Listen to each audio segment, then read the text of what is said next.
Cursed. Gurave unto his spiritual master Vishishta.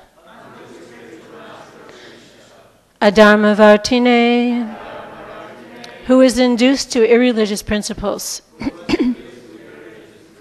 because he cursed his offenseless disciple. Tava, of you. Api, also. Patatat, let it fall. Deha, the body. Lobat, because of greed. Dharmam, religious principles. Ajanata, not knowing. Translation by Srila Prabhupada. For unnecessarily cursing him when he had committed no offense, Maharaj Nimi counter-cursed his spiritual master. For the sake of getting contributions from the King of Heaven, he said, you have lost your religious intelligence. Therefore, I pronounce this curse. Your body will also fall. Please repeat. For unnecessarily cursing him when he had committed no offense, Maharaj Nimi counter-cursed his spiritual master. For the sake of getting contributions from the King of Heaven, he said, you have lost your religious intelligence. Therefore, I pronounce this curse. Your body will also fall.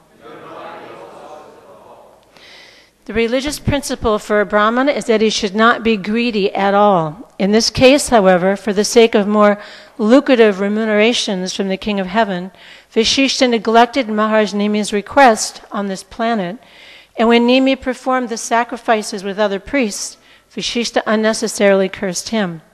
When one is infected by contaminated activities, his power, material or spiritual, reduces.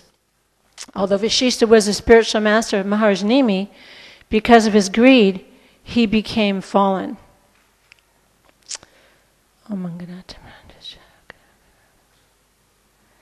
Okay, should I read 6 now? Go through it. Pardon? Oh, read 4, okay. That's what I thought, all right. Okay, so we'll just do the translation. After completing the sacrificial performance for King Indra, the spiritual master Vishishta returned and found that his disciple Maharaj Nimi had disobeyed his instructions.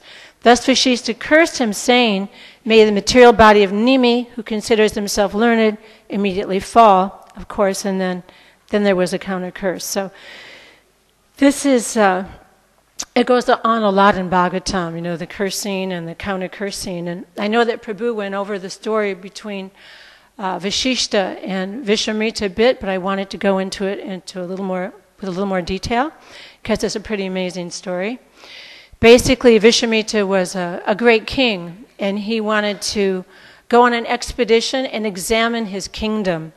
So he went with his entire entourage, you know, his whole army, and they went in all the different provinces, just checking and seeing how everything was going. And when he came to Vishishta's abode, it was extremely heavenly. In fact, the Gandharvas, the Siddhas, and Charanas sported there. There was beautiful trees and creepers and flowers and vines, all kinds of fruits. And Vishwamitra was really happy to see Vishishta. He offered him all respects, and he was just happy to see how nice everything was. And Vishishta offered him some fruits and some water. And Vishwamitra was completely pleased. He said, thank you so much.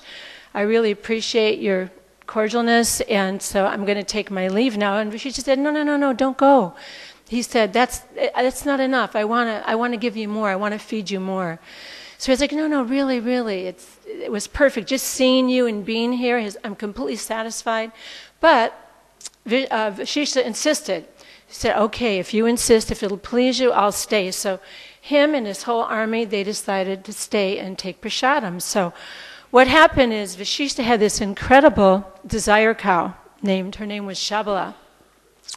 And so Vishwamitra said, okay, Vishishta said, okay, Sabala, so you come, and this desire cow just produced, it said, like heaps of rice covered with ghee, every vegetable preparation you can imagine, every kind of bread, pudding, cakes, pies, flowing juices, and every milk product, everything, and fed Vishwamitra and the entire army. So they were completely satisfied, but Vishwamitra was like, whoa, I just thought of something I'd like. So he approached Vashishta and said, you asked if there's anything I want. Actually, I want your cow. I'll give you 100,000 cows if you give me that desire cow. And Vashishta said, there's no way I could ever part with Sabala. She's so important to me because she helps me perform my sacrifices, providing the ghee that I need, and my sacrifices are meant to sustain the entire world, to help the entire human population. But Vishwamitra was like, I'm the king, and whatever the best of anything should be offered to me, so you need to give that to me. And Vashishta said, that's not possible, I can't do that. And so Vishwamitra said, well, in that case, I'm a Kshatriya, I'm just going to take it by force. And Vashishta said, I'm a Brahmana, I don't use force, and I'm forgiving. That's one of the main qualities of a Brahmana, they're forgiving. I forgive you, and I'm not going to use force because I'm gentle, and that's another quality of a Brahmana. So, therefore, Vishwamitra started to forcefully take Sabala away, and she was crying, the cow was crying. She was like, wow, what have I ever done?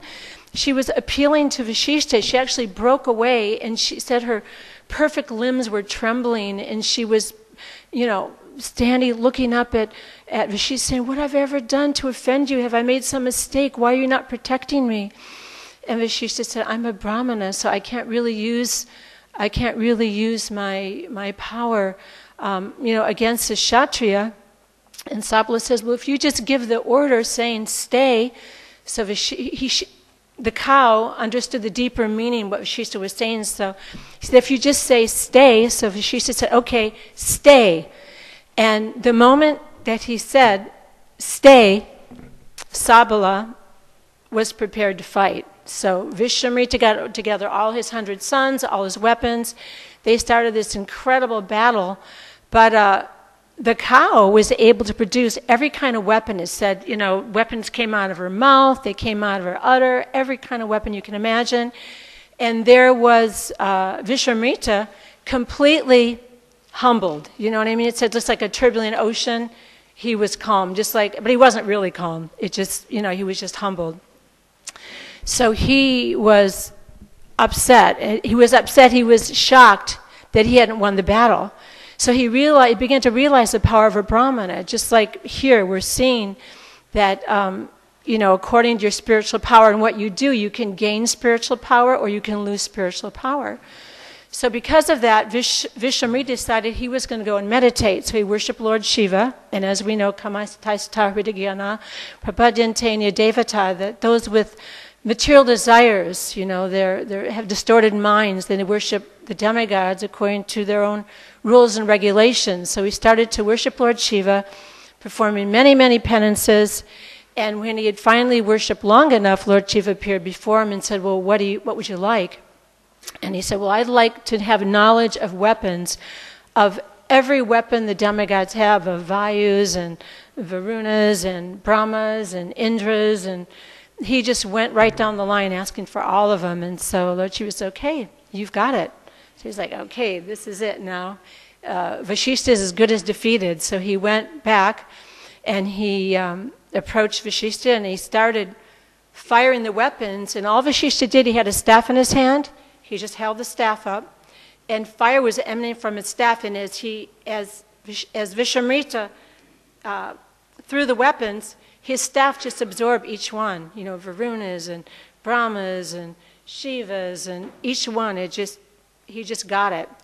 So again, he was completely defeated. So again, he went to perform austerities.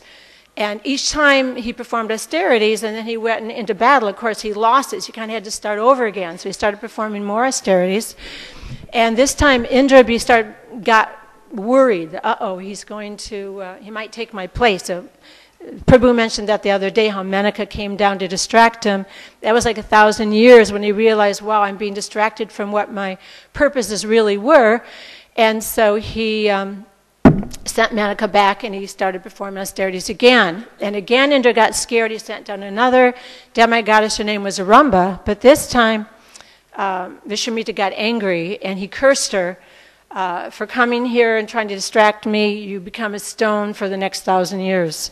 But because he got angry, again, he lost spiritual powers. So again, he started to perform austerities. And during this time, there was a king from the Lord Ram dynasty. His name was Trishanku. And Trishanku wanted to go up to heaven in his heavenly body. So he approached Vashishta. He said, I want to go to heaven, you know, in this body. And Vashishta was like, get out of here, you know. Don't you know that, first of all, you can't go till you die, and you have to have enough pious activities accumulated to be able to go. And so he's like, okay, well, this didn't work, but let me try Vishwamitra, because he's accumulated a lot of pious activities. I'll go to him, and I'll see what he can offer me. And he also knew that there was this enmity between Vashishta and Vishwamitra, so he thought that might be an angle, too, that would work. So he went and talked to Vishwamitra, and Vishwamitra agreed that he would send him to heaven. So with all his pious activities, he started to send Vishwamitra up to, Trishanku up to heaven. He got about halfway up. Indra's like, what are you doing? He's not qualified. He can't come. And he started to come back down, but then Vishwamitra's like, no, stay. And the demigods are like, this is not possible. He can't come to heaven. So Vishwamitra was in a little bit of a quandary. He said, okay, well, I'm going to create another heaven with the same kind of hierarchy, with demigods, etc. And Trishanku can stay there because I gave my word, and so I have to do it. So that's what he did. He created another whole galaxy where he could stay. So, but in the meantime, he thought, wow, this Trishanku, he's kind of like a bad news guy, you know. I don't even really want to stay here with him. So he went back to the forest. He performed more austerities. And he performed so many austerities that finally, like Lord Brahma came to him, Lord.Siva, and said, well, we've got a problem here, that he's performed so many austerities that the ocean's turbulent, that the earth is trembling. So they went down and asked him, please stop. You've reached your goal. You're a Brahmana. So Vashishta came to Vishwamitra, and he said, oh, all glories to you, that your penance has made you a Brahmin, and I forgive you. And so they became friends again. But pretty amazing, this Brahminical power. Another example that came to mind was the example with Ambarish and Durvasa. And Ambarish and his queen had been performing austerities for so many, such a long time, for, you know, a few years at least. And they were about ready to break fast, and as often happens, who shows up? Durvasa Muni. And so he's just about to break his fast. He'd been fasting from water and food, and Durvasa said was going to go take bath. He'd come right back. And Ambarish found that the time for breaking a fast was approaching, and so he was getting nervous. What should he do? So he consulted his brahmanas, and the brahmanas said, well, actually, if you take water, that's like breaking your fast and not breaking your fast, so that's safe to do it. But when Durvasa came back, he detected that Ambarish had broken his fast, and he became furious. And you broke your fast, you know, I'm your guest, you're supposed to wait for me. And so he, you know, anger and greed is a big part of all of this, you know, with Vashishta and Vishwamitra, this example as well. He became angry, pulled out a tuft of hair, threw it down, created this big fiery demon to go after Ambarish. And so this fiery demon approaches Ambarish. Ambarish doesn't even like quiver, you know, there's no fear in him at all. It says because he's so connected with Krishna, he's so connected with God, that he just stands there. He's thinking of Krishna anyway, so whatever Krishna wants to do is fine with him. So Krishna, with the Sudarshan, he pulverizes the demon, and then the Sudarshan starts going after Durvasa Muni, and Durvasa Muni he's fleeing as fast as he can. He's going wherever he can think of for shelter or help. and he's not getting any. Finally, he goes up. He's so powerful that he's actually to go into the spiritual universe, and he bows down at Lord Narayan's feet and says, "Please save me from the Sudarshan. Wherever I go, I can feel the heat right behind me. It's going to, it's going to devour me." And so Lord Narayan says, "There's nothing I can do for you, because my devotees, they've given up everything for me. They give up their wives, they give up their children, they dedicate their whole lives to me. And because of that, the devotees are always in my heart, and I'm always in their hearts. So if you want forgiveness, then you have to go to Ambarish yourself and ask forgiveness." So he retraces the steps, goes back to Ambarish, and goes down on his feet. And Ambarish is such a humble devotee that he feels so bad that this great sage, Durvasa Muni, even though he tried to kill him, he feels so bad that he's in this situation that he starts offering prayers to Sudarshan Chakra to please cease and desist. Don't go on with this mission. Please let him go. So again, Durvasa Muni, he sees this incredible power that a Brahmana has. In both cases, this Brahminical power is really something. Now, Prabhupada makes the comment, like King Ambarish, he dedicated everything. He's a very famous king for dedicating all of his senses in the service of the Lord. He dedicated his eyes in seeing the deities, his ears in hearing the glories of the deities, his nose in smelling the flowers that are offered, his mouth in offering prasadam, his head in bowing down to the deities, his legs in walking to the temple.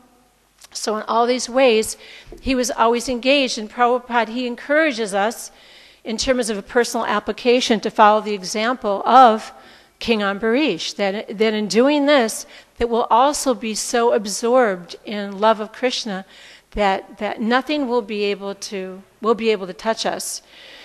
Prabhupada also gave the example of when Maharaj Parikshit was cursed, that Shringi, he said Shringi was the beginning of the downfall of the Brahminical caste. And you know the story that Shringi's father was a great yogi, and he was sitting there, he was meditating, totally in trance.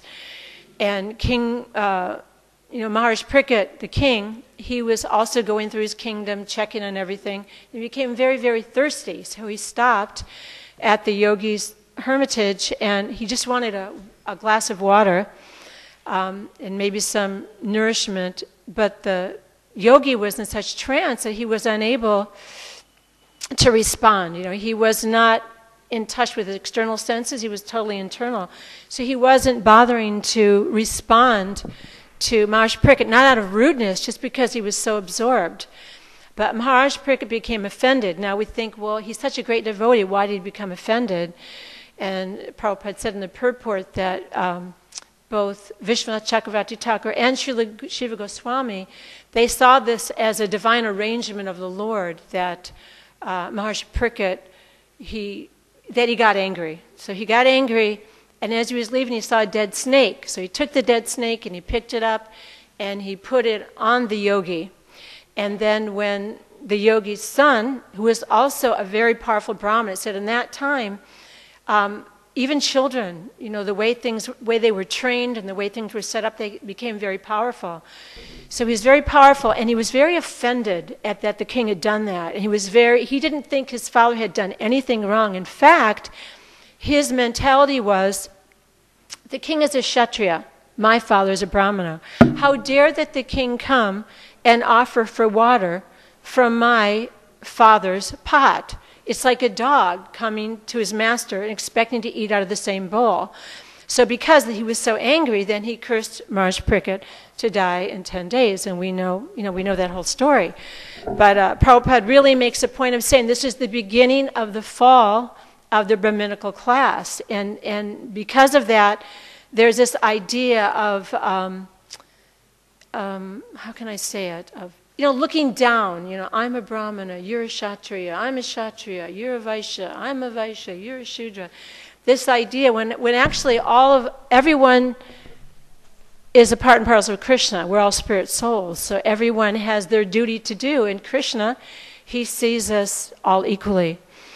Srila Prabhupada also really talks a lot about the material modes of nature, and how our whole world is caught up in these modes of nature, mainly the mode of passion and the mode of ignorance.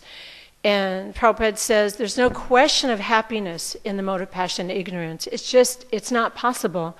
See, someone may have so much money, he said they hardly know what to do with it. Like, a multimillionaire, he's got all this money. What does he do? He pays money to get into a club, and he tries to hang out with the young women, and he drinks alcohol, and he just falls farther down into passion and ignorance. So he says unless society is promoted to the mode of goodness, then there's no question of happiness. And of course, Prabhupada really emphasized how important it is to raise the society into the mode of goodness, and the mode of Shuddha-sattva as well, and the mode of transcendental goodness. And he relates the story of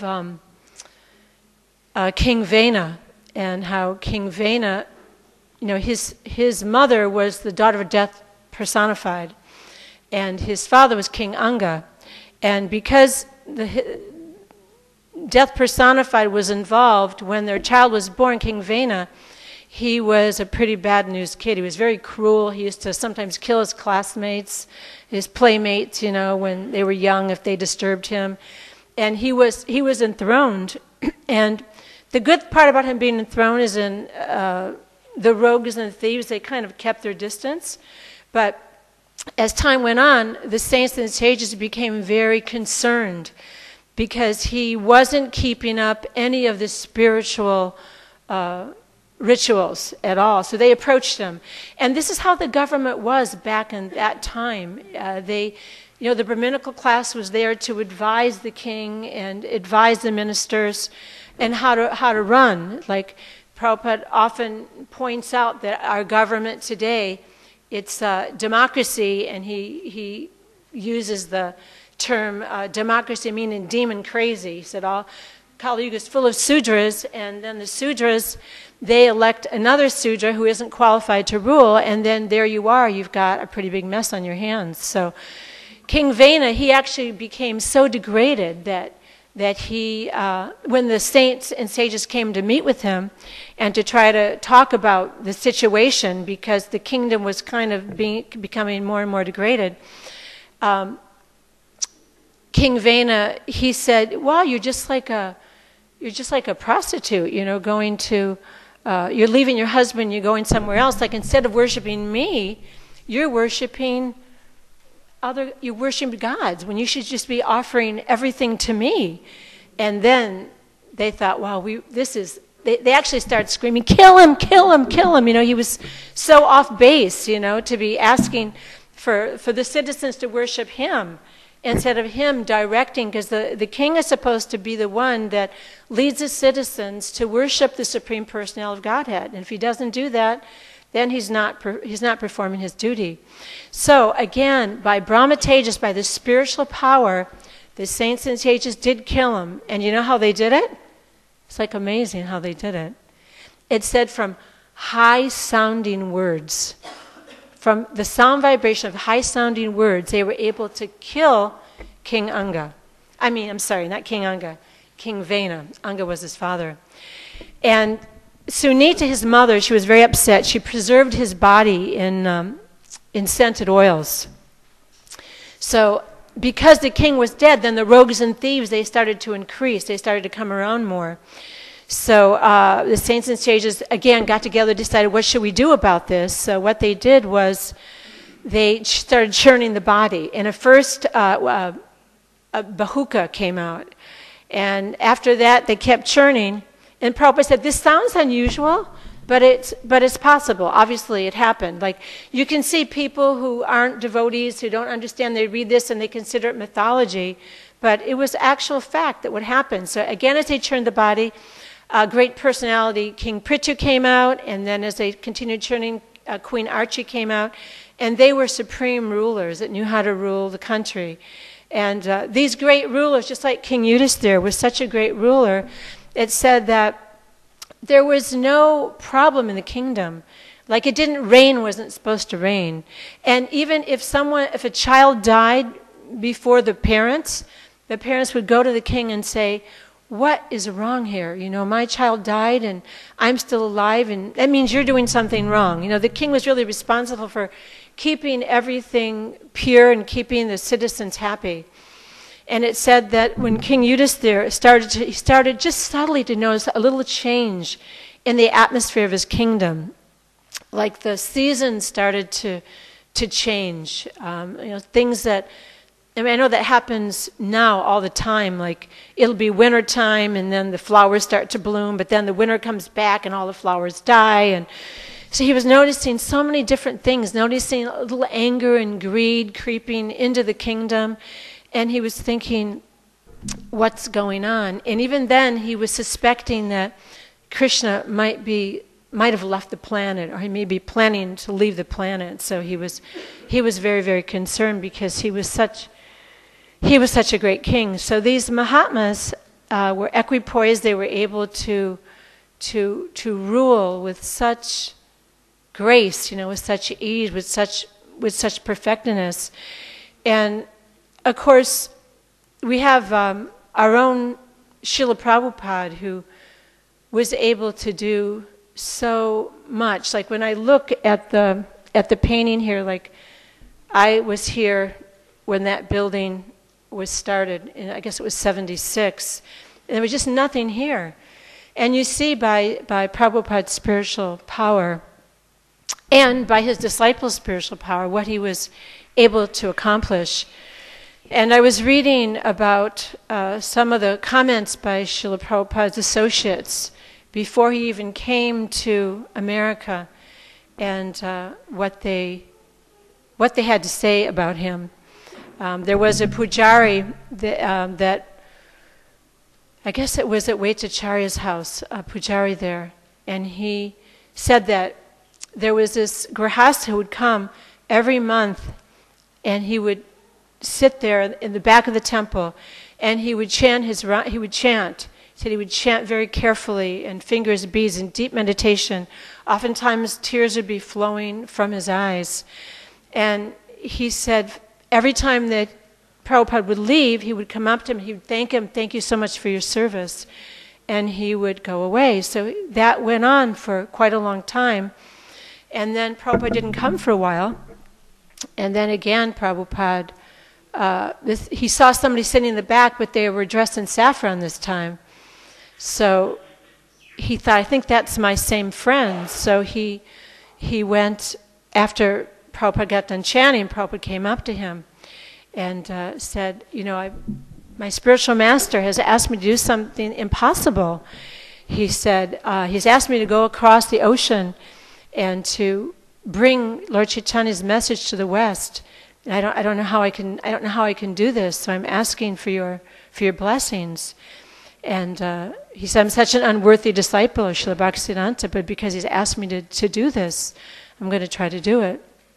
So the pujari blessed him, and he said so many years later he started noticing white Vaishnavas coming to the temple, and with japa beads and dhotis and saris, and you know, he was curious, like, oh, what's going on? So one of them gave the pujari a Bhakti Godhead, and he looked, and there he saw Srila Prabhupada. He saw his old friend's picture, and he was really emotional, you know what I mean? That here such a simple sage had gone, you know, on this trip across the ocean, and Prabhupada even said that on the boat that there was such turbulence that they really thought the boat would sink. The captain said it was only due to Prabhupada doing kirtan on the boat that the boat didn't sink. And Prabhupada often uses that example too when some of his disciples were talking and asking Prabhupada a question. They said, Srila Prabhupada, when we are transcendental, and Prabhupada said, wait a minute, he goes, you're not transcendental. He said, you're trying to be transcendental. And he said, just like a boat on the water, you know, the boat it's upright, but, you know, a big wave comes along, or a big wind comes along, and the boat can topple over. He said, so just like that, we're in a boat, And the captain of the boat is the guru. We're following the guru's instructions.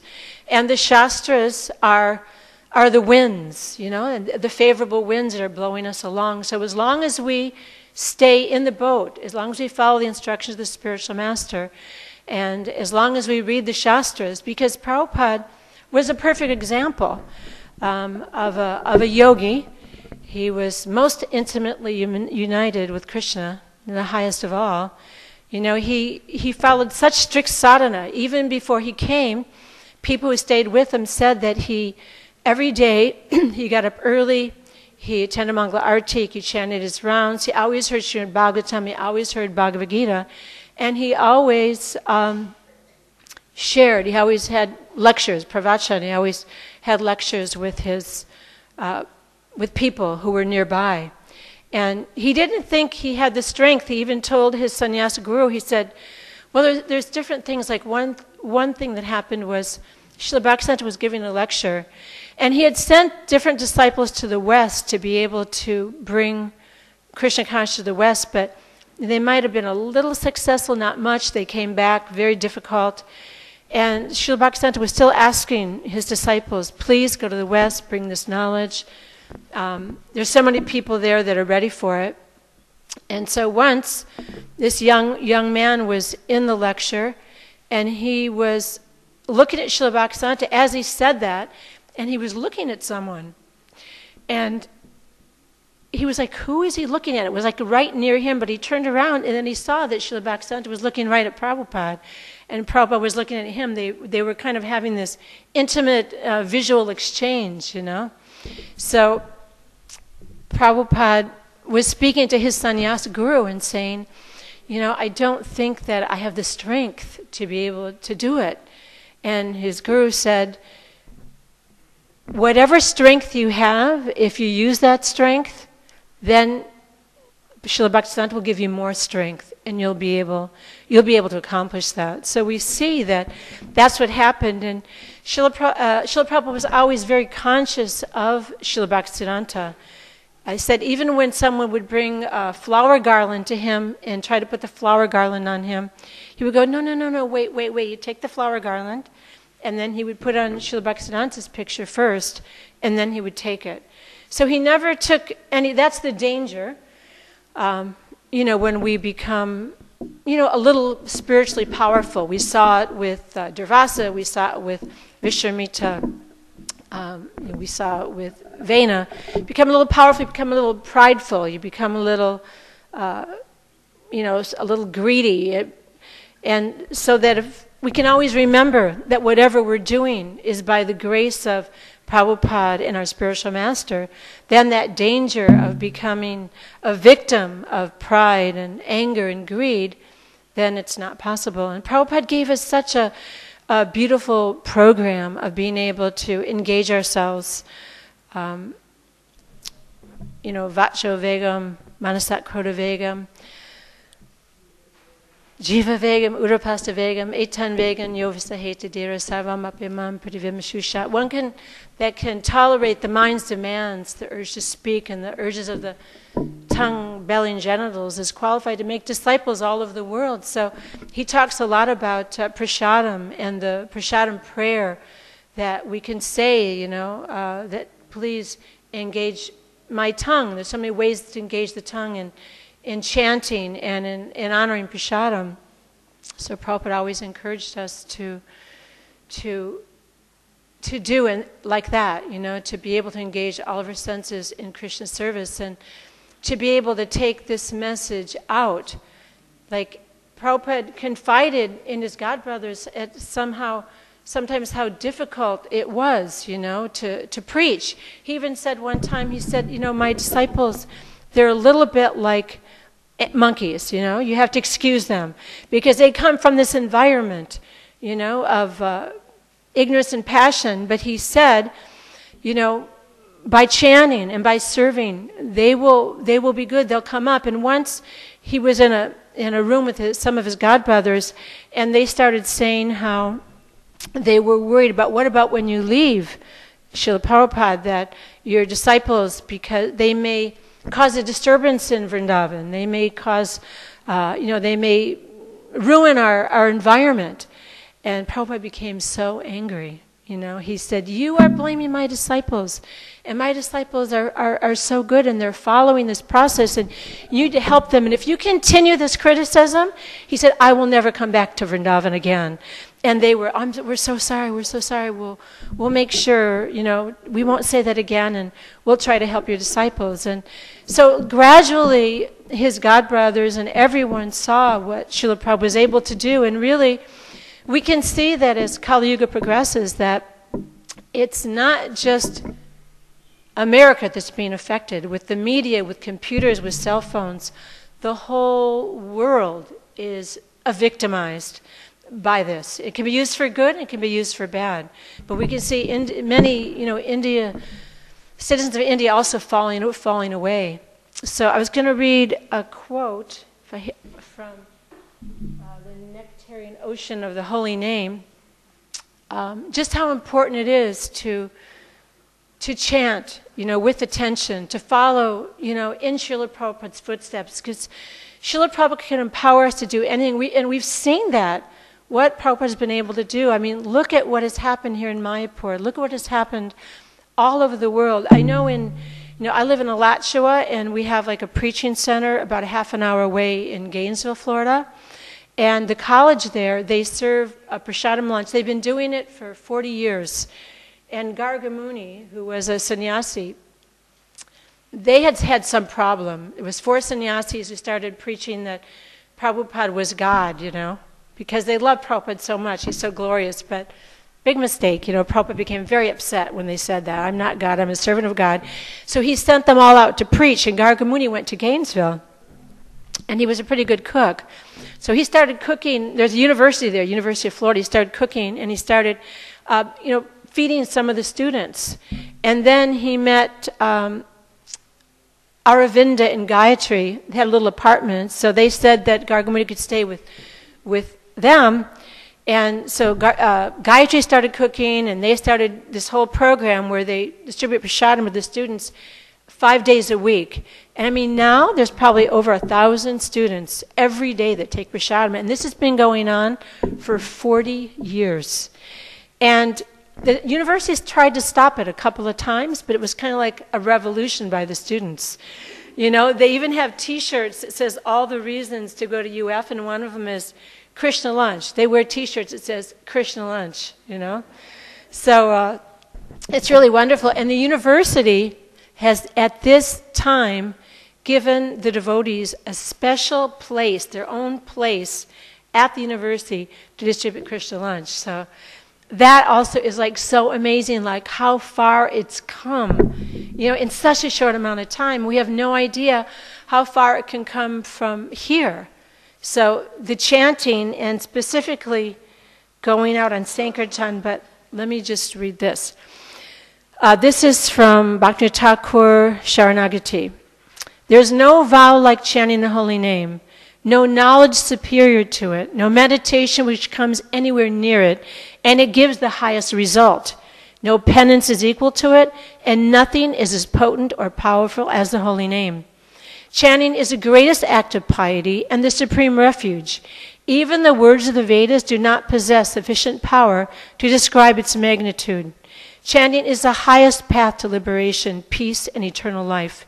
It is a pinnacle of devotion, the heart's joyous proclivity and attraction, and the best form of remembrance of the Supreme Lord. The holy name has appeared solely for the benefit of the living entities as their Lord and Master, their supreme worshipful object, and their spiritual guide and mentor. Whoever continuously chants Lord Krishna's holy name, even in his sleep, can easily realize that the name is a direct manifestation of Krishna himself in spite of the influence of Kali Yuga. So that is the beauty of the holy name, is that it's Krishna himself. And then it's, if I can find this, there was one place where it was said that when you go out on Harinam, I don't know if I can find it though. Anyway, I'll just say it. When you go out on Harinam, it says that it's 1,000 times more powerful than chanting on your own, because you're sharing it with the world, you know. And Prabhupada said that when you chant Hare Krishna, it goes down the world like 7 times and it purifies everything in its path. So this yajna that we perform dutifully daily is not to be minimized, you know. It's like probably our greatest activity of the day. And I know for myself, I always try to get up early and chant, and if somehow I don't, that I can really feel the difference when I chant later on, because during that Brahma Muhurta, everything is really magnified. The mode of passion hasn't set in yet. It's really in the mode of goodness and easy to chant. So as much as just, it's beautiful in Mayapur as we walk around, even go into Navadweep or different places, there's different, you know, Harinam parties and different parades where people are taking the holy name out to the world, and this is our duty, you know, this is our duty. And it's our greatest joy. And because as we become more and more purified, and the more we chant, then the more we love to do it. Because as we rise to the mode of goodness, you know, things that are difficult, it becomes easier and easier for us to perform that duty. Because we get a higher taste. We get that param drishva nivartate. We gain that higher taste. So I think I'll stop here. And if anybody has a realization or a question or a reflection, anything that they'd like to say, please do.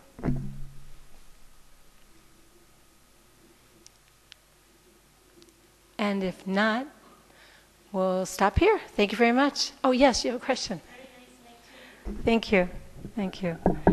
Yeah, it's the beautiful thing about giving class is that you get to study and prepare and, you know, learn so much. So, thank you. All right, Hare Krishna.